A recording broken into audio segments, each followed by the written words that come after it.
Due to the COVID-19 self-quarantine, we were unable to film this week's readout and ask that you bear with us while we present an audio version and work on a satisfactory solution. I'm John Robson, and this is the Climate Discussion Nexus Readout, Episode 12. Every Wednesday at CDN, we put out an email called the Wednesday Wake Up, which discusses the big climate news of the past week, significant opinion pieces, and developments in science. And then in these readout videos, in this case, of course, audio because we're still quarantined because of the pandemic, I take a few topics from the newsletter and offer some quick extra commentary. For more in-depth information, go to our website, that's climatediscussionnexus.com, subscribe to the Wednesday Wake Up, and also to our YouTube channel, that's ClimateDN, because there's lots there to share and think about. This week's newsletter noted discussions about whether experts at places like the World Health Organization were too slow to wake up to the coronavirus pandemic. And we can't help but wonder if outfits like WHO, Health Canada, the American CDC, and others weren't too distracted by their fashionable interest in stopping global climate change to do what seemed, until very recently, to be the relatively unexciting job of protecting public health.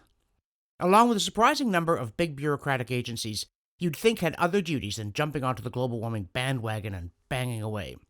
For instance, if you go to our blog page and search for Mark Carney, you'll see how this central banker, and he was Canada's and then Britain's, was insisting on the need to put climate change at the top of the monetary policy agenda, instead of, inflation or some such boring thing. And if the climate Kool-Aid is flowing even in the supposedly sober halls of central banks, where isn't it being served? In the case of the WHOs down in WHOville, we don't need to ask. We know. Because, as the Wednesday Wake Up discusses, there was a World Economic Forum essay in which a senior World Health Organization official named Arthur Wins spelled it all out for us. It turns out, by the way, that WHO has a whole division devoted to climate change, of which he's the head. Arguably, they have more money than they know what to do with, but I digress. In Wins' view, as you doubtless guessed, the largest public health threat we face is not this deadly global pandemic that's happening now in real time. Nope. It's climate change. And if he'd said it last year, we might have cut him some slack over having his priorities out of whack. But he didn't. He published it last week, on April 2nd, 2020, 2 weeks into the lockdown. Excuse me, folks. I'm just going to interrupt briefly here. I want to ask you to do something for us. You've heard of the 97% number. We've made a video about it. But now I want to talk about the 86%. Which is the proportion apparently of people who are watching our videos but have not yet subscribed to our YouTube channel. I want to ask you to do that because it helps us to build our audience and build the channel. So, the button's right there. Just click on it.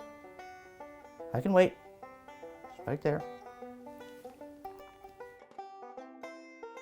You're subscribed? Great, because that way you'll hear about it as soon as we make a new video, and as I say, it helps us to build the channel and sustain CDN. So, thanks for that. Now back to the show. So, here's a senior official of the World Health Organization surveying the worldwide wreckage of COVID-19 with its staggering death toll and massive economic devastation. A health crisis, and saying with a straight face that the real problem is global warming. Does no one in these organizations have any sense of proportion anymore? And it's not just central banks or the World Health Organization. Even the supposedly hard-headed realists in the mighty U.S. military aren't immune to alarmist derangement syndrome. For more on that, have a look at our new Crystal Ball video on the 2003 Pentagon report. You see, we dug up a report, it's nearly 2 decades old now, from the U.S. Department of Defense. It was endorsed by top climate experts, it was touted in international media as a bombshell warning of the catastrophic dangers climate change would unleash on the world by 2020. Which is now. Which means we get to go and check how well their crystal ball turned out to work. Not so well would be too kind a verdict. And there's no scurrying about trying to bury the report again under a big pile of, well, it was just a scenario, or we were thinking outside the box. No, the Pentagon presented it as plausible, and journalists presented it as all but certain. And so once again, the real issue is, how could a big bureaucratic organization have produced such a loopy document with nobody along the way calling it out for the rubbish that it is? And if your conclusion is that you can't expect common sense from big faceless bureaucratic agencies, especially in an age when they're all competing to advertise their self-importance and in the process boost their budgets by hyping climate alarmism, well, here's lesson 2. Applying common sense is your job, and we're here to help. For instance, you've all heard about the threat of rising seas due to climate change. And one of the countless agencies in the vast, sprawling European Union bureaucracy recently put out a report warning that almost half of the world's sandy beaches will be extinct by the end of the century due to global warming. Oh, really?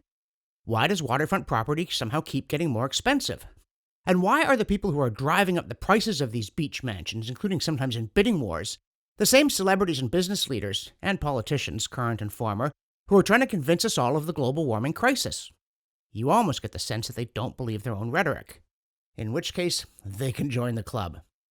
And speaking of clubs, don't forget to join the folks enjoying our 1919 or 2019 contest, whose latest installment comes from London, Ontario. And the newsletter also offers a brief piece of good-sounding news about a surprise that greeted some scientists examining coral reefs near the Philippines. They found a region where underwater volcanic CO2 vents had pushed ocean acidity far above normal, and yet the local ecosystem was thriving. This unexpected discovery might explain how corals got through millions of years of far higher atmospheric CO2 than today, and also how adaptable marine life might be if atmospheric CO2 levels rise further. As always, there's lots more in the newsletter, and I hope you'll have a look at it. Pass it on to some friends, and make sure you sign up for a subscription if you haven't already. Thanks to the many people around the world who've been letting us know how much they value our content. We really appreciate the feedback and the encouragement. Speaking of which, I'm also asking you to visit our donate page. I know times are tough, but if you think it's especially important to push back against bad policy based on worse science when the economy is already hurting, please sign up for a small amount, $2, $5, even $10 a month. Those small regular donations make a huge difference for us. For the Climate Discussion Nexus, I'm John Robson.